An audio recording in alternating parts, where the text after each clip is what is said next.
Is there such thing as a perfect Muslim?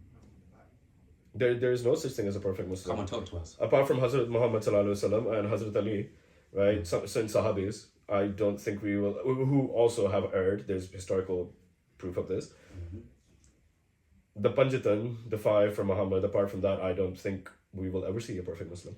So with that said, yeah, like because I'm with you as well, yeah. We've established, yeah, there's not such thing as a perfect Muslim, yeah.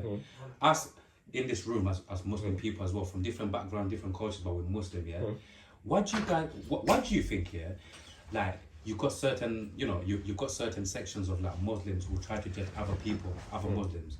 You guys understand? Why do you think some Muslims judge other Muslims who they look at and they think, oh, you're not practicing it that way, you're not practicing it that way?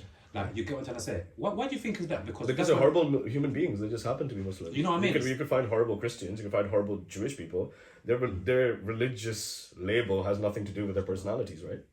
I was going to ask as well, yeah, quick question. Back to the music industry. With the music industry, do you feel like with artists, once they establish a certain type of status, let's say like P. Diddy status, Drake status, do they get protection from the government? Do you feel like they get protection from the government? Man, God knows what happens behind closed doors. But like, since you're mentioning P. Diddy, like he just walked away, right, 2 days ago. Yeah. And there's been countless things like God even knows, and he's hinted this throughout his career, right? Nickelodeon. He's been showing up on Nickelodeon shows being sleazy with children.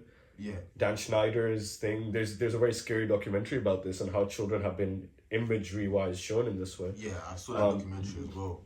It does happen. Like it does happen. There's look at the Epstein files. Why aren't they released yet? Yeah. Ghislaine is still in jail.